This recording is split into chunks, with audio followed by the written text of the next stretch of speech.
If you're a car enthusiast, there's an event that you must visit at least once in your life, the Goodwood Festival of Speed.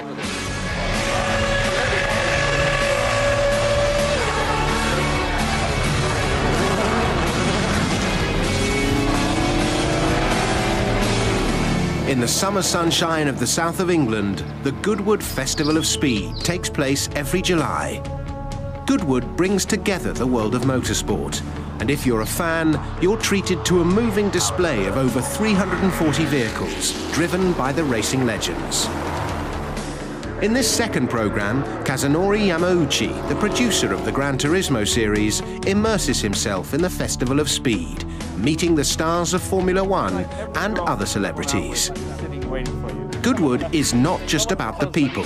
The cars take center stage, and Yamauchi-san will be driving a selection of the world's best production sports cars. He'll also travel back in time, taking classic racing machines on the course, including the legendary and one-of-a-kind 1966 Jaguar XJ13, a beautiful and truly unique machine. But what is it that makes this event so special? I think it really boils down to people. Cars draw together and tie together different people like a piece of string.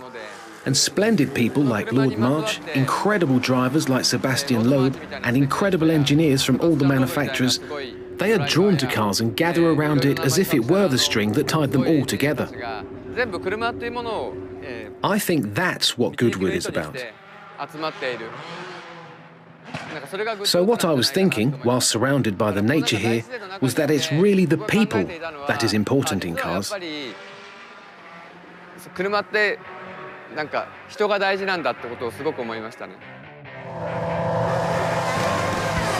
F1 teams are out in force at the festival.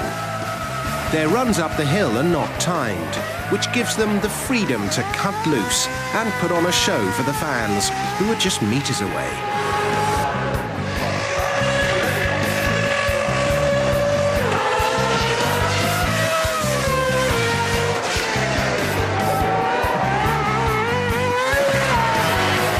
Going up the hill this year has been pretty relaxing. Obviously the drivers, the F1 drivers have had a bit of a chat about where we can do our donuts and where we can do some burnouts potentially. Timo has hooked up a bit of a trick system with the front brakes and they're doing some good burnouts, so that works well. But the donuts are good fun for the fans and yeah, it's pretty straightforward just to drive up the hill. One driver more than any other gets an extra special welcome from the crowds. The reception you have here is phenomenal. I just can't believe how many people actually come down. You know, supposedly it's been something like 50,000 each day. Yeah. Supposedly today is even more. But coming back as world champion with #1 on the car, it's a very, very special experience for me. You never switch off, and I still want to win. There's something inside of me that tells me just to keep pushing. Recently retired from F1, but back this weekend driving a selection of cars, including the Red Bull F1, is David Coulthard. So, are you driving a Williams car today? I won't know. I drive the old Mercedes, 1939 Mercedes, and the Red Bull. There is a Williams celebration on Sunday with Frank Williams, and my career starts with Williams. So I go, I see Frank, and say thank you. I've always been a Formula One fan, and you, David, have always been a Williams driver, as long as I've been a fan. My opportunity came after the death of Senna, so a very difficult situation. You know, he was killed, and then I started my career. So,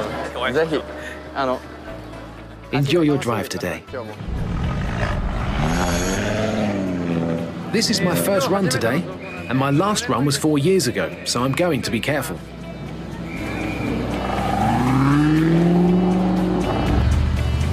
A whole paddock is devoted to over 40 of the world's best production supercars. But unlike crowded motor shows, the cars are given the chance to show what they're made of. The Alfa Romeo 8C Spider is a beautiful car from the Italian marque, with a top speed of 292 kilometers per hour and a 4.7-litre V8 power unit. This convertible must be one of the best ways to take in the summer sunshine.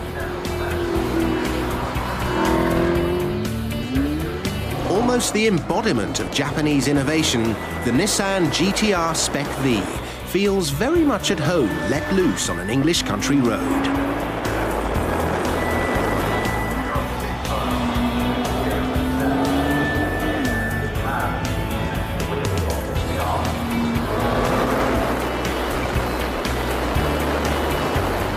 I was able to drive with confidence. I actually caught up with the car in front of me.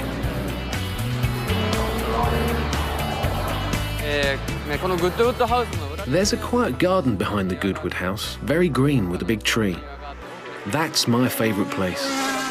I like the moments in that serene location where the exhaust notes of the racing cars echo throughout. The lawns next to the Great House play host to the Partie Style et Luxe Concours competition, where cars are judged on design and aesthetics by an expert panel from across the arts world. Yes, that natural, serene environment sort of makes you reflect upon the history of the cars that surround us here. The history and origin of the cars at the festival are often complemented with the selection of driver. And this year, Bruno Senna, nephew of all-time F1 legend Ayrton Senna, drives his uncle's championship-winning McLaren MP44, which won 15 out of 16 Grand Prix in the 1988 F1 season.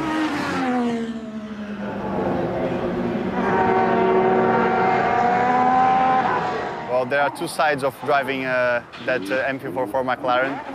First is taking care of the power and the speed that the car can achieve. And also there's the sentimental side of driving such an important car where Ayrton took his first World Championship title, and I don't know, I'm enjoying myself a lot.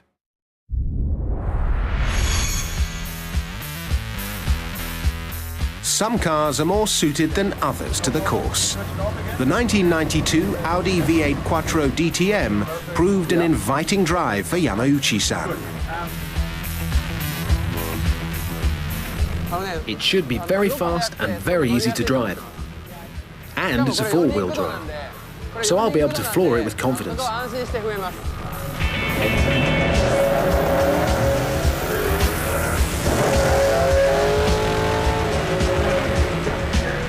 This model proved very successful as Hans-Joachim Stuck won the 1990 DTM Championship, followed by Frank Biela the year after. In its full race spec and original livery from the 90s, coupled with the legendary Audi Quattro system, what more would anybody want to take on the twists and turns of the Goodwood course?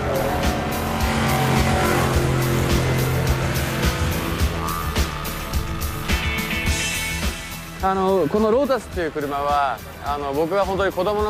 Lotus is a car that I've always admired since I was a child, like the Lotus Esprit. And this car has inherited their long history of design.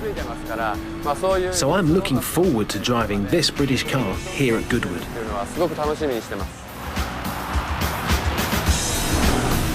The Evora is the latest offering from Lotus. Created in a mere 27 months, and with rumours that a convertible and supercharged version will be made, it's sure to be another success for that most English of sports car manufacturers.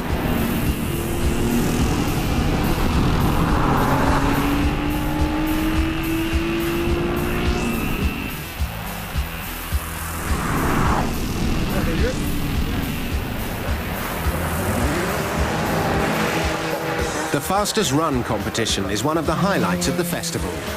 Taking place on the final day when the competitors have had a chance to fine-tune their cars, it's a great opportunity to see the machines doing what they do best. In his 1987 Jaguar XJR8, Justin Law pushed the 7-litre V12 Le Mans monster to the limit. Having won the trophy 3 times in the last 5 years, Justin was victorious again, winning by a mere 0.02 in 44.4 seconds.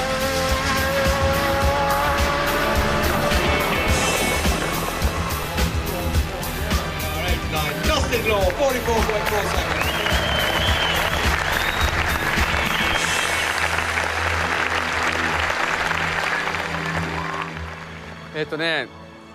Well, I actually had fun in all the cars. But considering the location here at Goodwood, I must say I enjoyed driving the Jaguar XJ13 here And it really was a fulfilling experience. The XJ13 was the first mid-engine Jaguar and the first to house a V12. It was powerful and stunningly beautiful, with a design by Malcolm Sayer, who also designed the classic C, E and D-type Jaguars.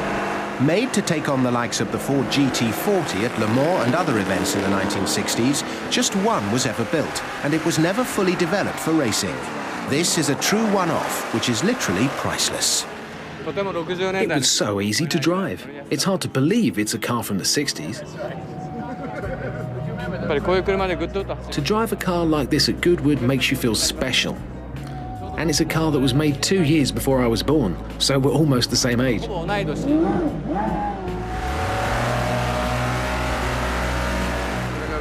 The mere fact that this car is still moving is unbelievable. That it actually still functions and drives.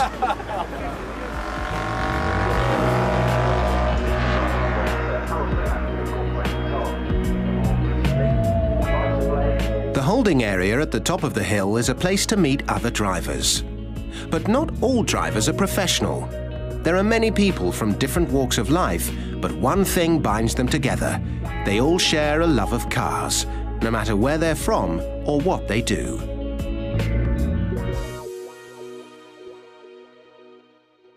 Enjoying the event? Oh yeah, great fun. Yeah, this is terrific. Very exciting. It's very exciting to see all these cars.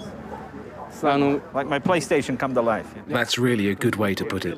Mr. Jay Leno's house, for me, was just as good as here. Well, I'm working on it, What else did you drive today, Mr. Leno? But just that one, and later I'm going to drive that one. I have one of the road cars. What's your favorite car out of your collection? Well, it's hard to say. I wouldn't have all those cars if I had a favorite. You know, it depends on your mood. Sometime I'll be reading a car magazine, and I'll read a story about the Mustang GT350. Then I have to go drive mine. I mean, it depends what, you know. It's like I drove the C-Type Jag. I want to go home and drive my Jag. It's like every girlfriend you ever went out with is sitting waiting for you. You can go pick one.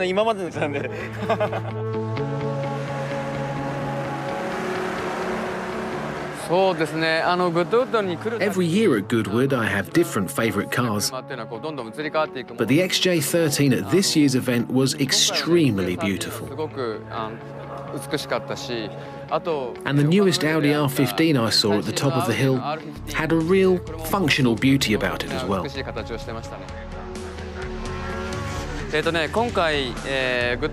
Before arriving at Goodwood, I was worried this tight schedule would be impossible to deal with. But now I think it's actually better to have a lot to do at Goodwood.